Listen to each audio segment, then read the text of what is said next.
All right, guys. Good morning. Welcome in. Hope you're doing well. Thanks for making us your college football show of choice in the state of Mississippi.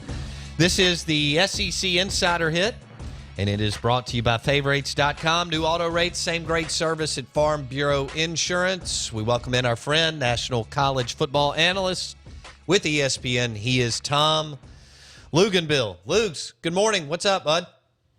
Good morning to you. How are you, buddy? Well, I'm doing well. You know, Ole Miss and Mississippi State fans are not doing well today.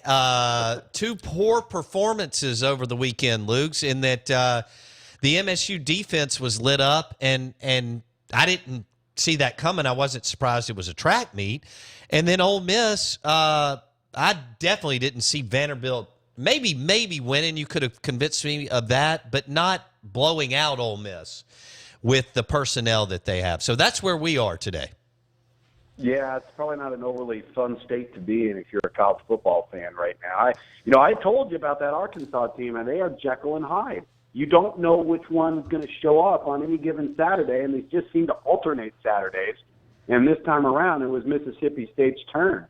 And, listen, I think what we saw with Ole Miss is it's easy to get excited when the young quarterback that everybody wants to see comes in and he gets on film, and now all of a sudden there's something to study, there's something for the opponent to prepare for.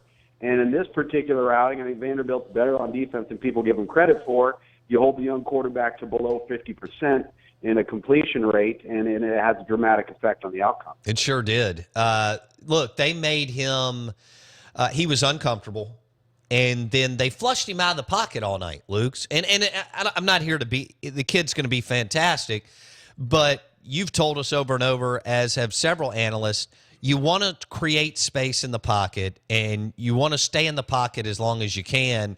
And Mason and them dialed up pressure, and he was uncomfortable within the first second of taking the snap, rep after rep. And it just – when you can only ad-lib so much, right? You played QB at the Power 5 level, so you can only ad-lib so much. Correct. And understand, too, particularly with young quarterbacks, if you come after them early and they don't respond overly well, you're going to see it all game long. Yeah. Because now all of a sudden they've got a beat on you. They know that your eyes aren't downfield. Your eyes are now on the rush, which happens a lot with young quarterbacks. We've seen that with Jalen Hurts. We've seen it with Jacob Eason. You see it with just about all of them. And so it affects you when you're under duress, because now all of a sudden you start focusing on a bunch of other things instead of on the things that are directly in front of you in relationship to your principles within the offense, your progression, your timing, your trust with your teammates. It's not too difficult to get rattled a little bit. He is Tom Luginbill on the New Belgium Fat Tire Hotline. You're listening to ESPN 105.9 The Zone. Tough weekend in the state of Mississippi. Ole Miss drops one on the road to Vanderbilt, and Mississippi State was smoked at home. And that defense, that's where the majority of their 4-star players are, and Simmons was a 5-star, and yet they can't tackle and they can't stop anybody. I will say this, Lugs, Fitz went for over 470 yards, and this young man, he's actually getting a little bit better throwing the ball as far as accuracy. You knew from 2 years ago that Dan thought he may become a player, but he's done. Look, if somebody would have told you that he would put up the numbers that he's put up, I think a lot of people would have thought they would be bowl eligible, and yet they're not because of defense and field goal kicking, among other things. Right. It's not just about having that one component. You've got to have the team structure in all three phases. And, we've talked about this before with their depth. They're a developmental program. They're not a plug-and-play program right now. Probably never will be. They acknowledge that. I also think they embrace it. It's a point of pride. But if you are a Mississippi State fan, you got to be excited about having this young guy under center and somebody to build around, a nucleus, a foundation of a quarterback that's a good athlete, that's only going to continue to get better and better in the passing game. And let's see what happens in a year or 2 years and where this team is at, because let's not forget, they kind of had this same type of struggle prior to deciding to go with Dak Prescott full time. Mm-hmm. And then all of a sudden things started coming into play around one player, and let's see how that plays out. There's talk Tom Luginbill on the Out of Bounds show. Tom, Dan Mullen, I think this is on Mullen. I mean, he hired a guy with no defensive coordinator experience. He didn't let him hire any of the assistants. So it's 4 new guys, and they changed from 4-3 to 3-4. And it's easy for me to do this now 11 games in, and I understand that, Luke's. But no DC experience. He doesn't hire any of the assistants. They've never coached together, and they switch schemes. Recipe for disaster. Jake, what did you tell me as far as the 29 touchdowns, 14th in the SEC? Yeah, Tom. Listen to this, Tom. Saw a stat. I can't take credit for this. Someone else put this out there. Mississippi State's given up 29 touchdown passes this year. That's obviously the worst in the SEC, ranks 14th. But if you take the 12th and 13th lowest teams, which will be, I think, Kentucky and Missouri, together they combine for 29. So, I mean, when you talk about Mississippi State's back end, I mean, this is we haven't seen a defense this bad in the back end in Southeastern Conference in quite some time. Yeah, and when you think about all the combinations you just referenced, Bo, where you got the same assistants, weren't hired by the coordinator, new quarterback coordinator, change of scheme, couple that with the departures that you had of experienced players on the defensive side of the football, both up front and then the back end, it was literally a perfect storm of negativity. And let's see how they decide to proceed going forward and what type of tweaks that they make. Who knows? They may feel like, hey, they're on the right track with who's leading the defense, but maybe they need to do some other things within the positional aspects of the staff. I think we all agree that the Edio experiment is over at LSU. That didn't end well. And it's not just Saturday's game, but, they burned a minute and a half up. Things looked discombobulated there at the end. Geis couldn't get in the end zone. Your LSU, I said this last week to you, Lugs. It's very simple for me as the AD or chancellor. I want to identify somebody I believe is a college football playoff coach, whether he's ever been there or not. So this is going to be interesting to see what happens at both LSU and Texas, because as you know, when they're hitting on all cylinders, LSU is right now. Texas, their trend has gone backwards, but they're both top 10 recruiters most of the times. Kind of your thoughts on LSU and Texas, and how, if Jimbo says yes or no, and how this could play out. Well, we talked about this. You're right. It's a top 5 job that requires top 5 candidates. Guys that have led programs, been successful long term, have been able to sustain excellence. I think even sometimes you put a lot of stock into guys that maybe have done it at a place where it's not easy to do it. I'm always a big guy that's appreciative of those types of coaches. I don't think that you narrow yourself or back yourself into a corner with just offensive guys. I don't think that would be wise. There have been a lot of good defensive coaches out there that have made the right decisions on offense. Gary Patterson, Nick Saban, Mark D'Antonio. There's a lot of guys out there. So I think you got to make sure that you're taking the best total package when you're bringing in candidates. Now, is a offensive guy going to be a player, a person that everybody's going to covet? Of course, because, hey, listen, the complaints haven't come on defense. The complaints haven't come in the kicking game. It's all revolved around the offense. I will say this, though.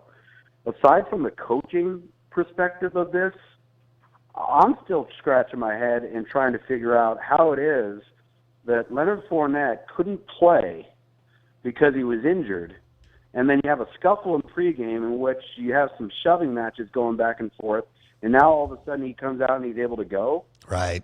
What does that say about what's going on about their internal dynamics there? That looks sloppy. That whole deal looks sloppy. I know Jimbo and Tom Herman are the hot names. We're visiting with Tom Luginbill, SEC insider hit. Of course, Tom, national college football analyst. Tom ran into some more fun weather over the weekend with the if you saw the pictures of Lugs in the snow with Michigan, Indiana in Ann Arbor.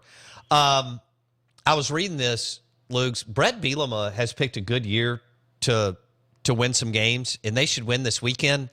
His buyout's only $3.5 to $4 million. And, man, right. Bielema's – you never know at LSU or Texas. Luke, I mean, this guy, if Jimbo says no and blah, blah, blah, he may become a candidate. You know this. It's much easier to win in Baton Rouge and Austin than it is in Fayetteville as far as going to the college football playoff for Atlanta. No doubt. I think from an offensive perspective and what he does, that would be a ho-hum hire to LSU fans, even though that's unfair because the proof's in the pudding of a level of success he's had long term and the improvements he's made at Arkansas. But I think LSU is going to require a little bit more flash in relationship to the type of scheme and the type of long-term production that scheme has brought to whatever coach is coming to Baton Rouge. The Texas one I could see. I could really see that. Let me tell you what's good. Texas has to be very, very careful administratively how they handle this Charlie Strong thing because it's going to send a message to other candidates about who they are and how they handle their coaches and how they handle the football administration side of things. And listen, that's going to have a ripple effect because coaches want to take a job where, number one, they're going to have autonomy. True. Number two, they're going to have complete and total support and backing from the administration that's going to let the football staff do what they have to do to become or get back to being a premier program. And so how this is handled is going to be something that coaches out there at Texas that are looking at the Texas job are going to keep a very, very close eye on. He is Tom Luginbill on the Out of Bounds Show. Here's the deal, Tom. Look, he knows this. He's not going to say it.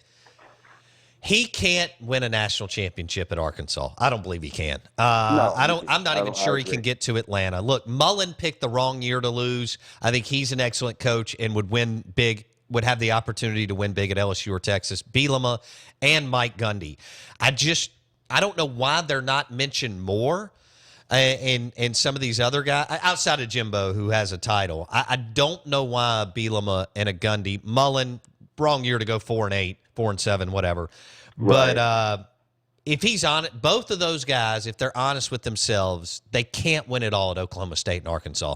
Luke, you know that because you see the recruiting every year. Yeah, I would agree with that.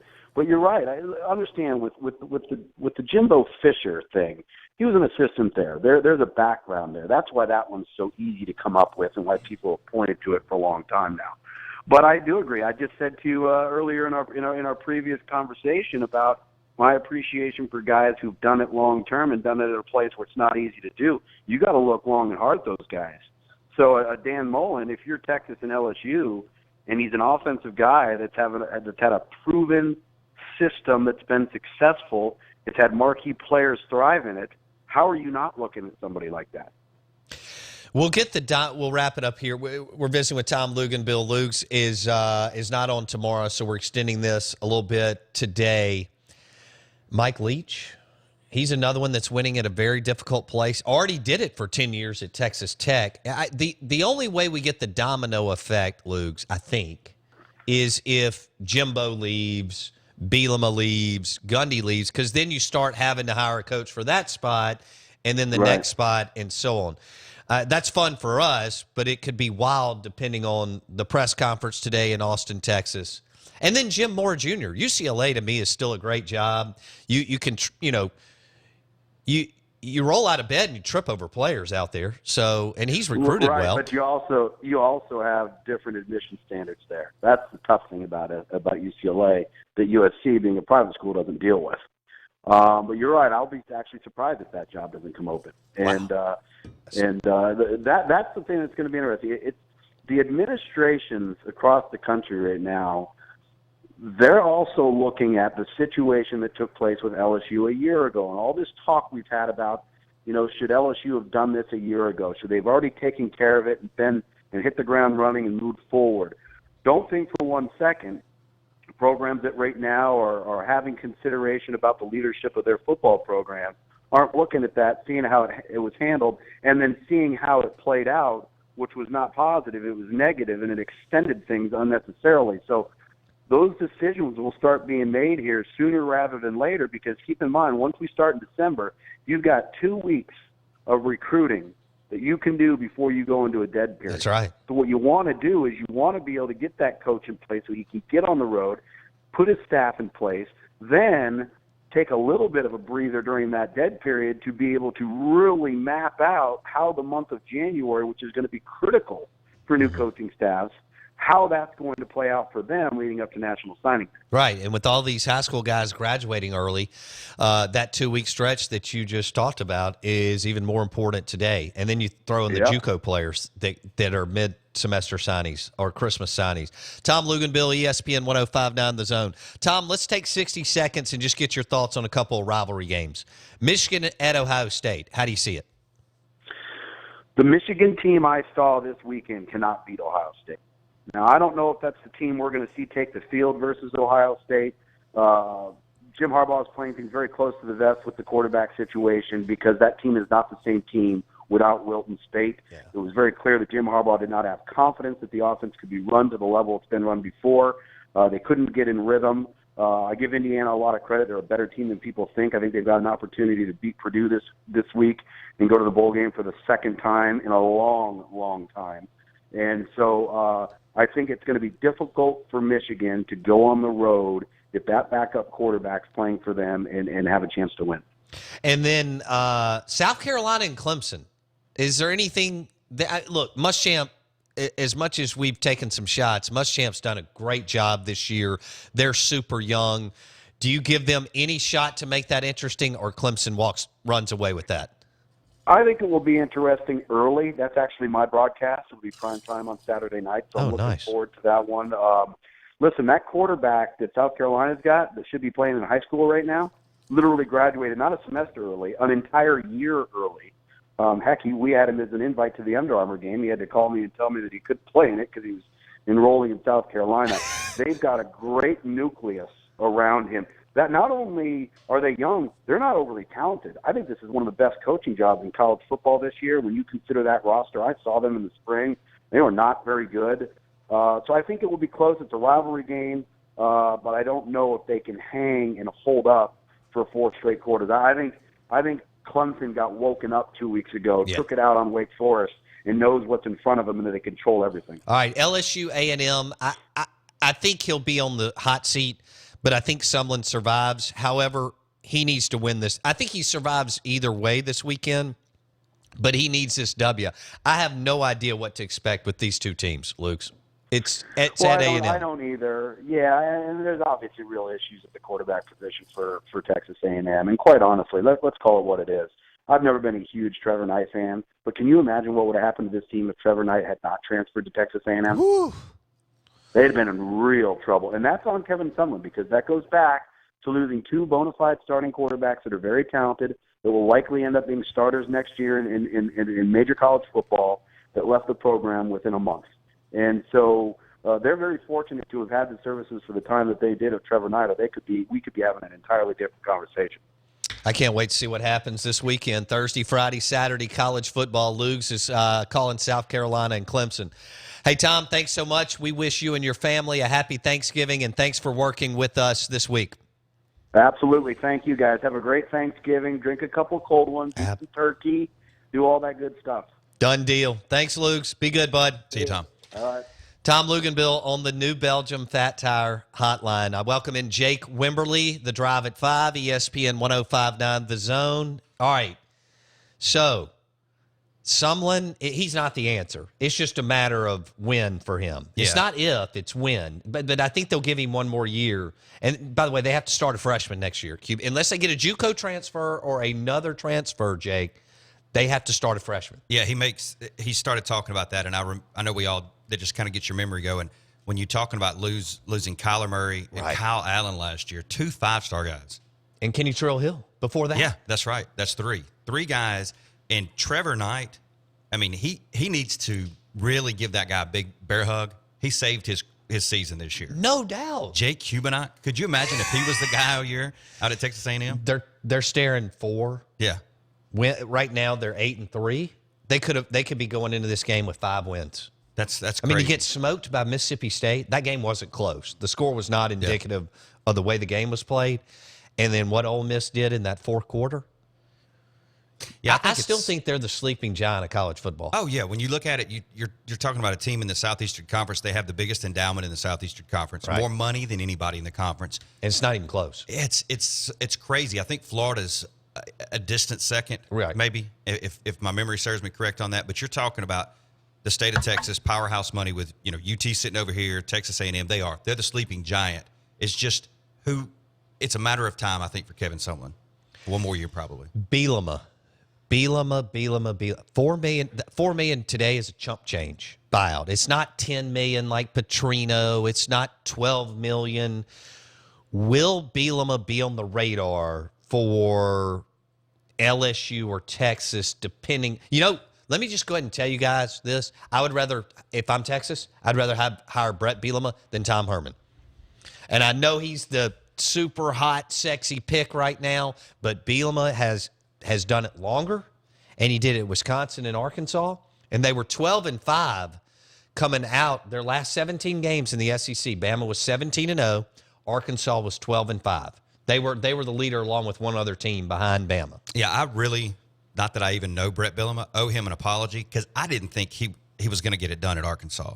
But now if you look a couple years later after he's turned this thing around, not only on the field, look at how popular he is off the field with his YouTube stuff. Yeah. I mean, he's a gee golly guy. Everybody seems to like the guy.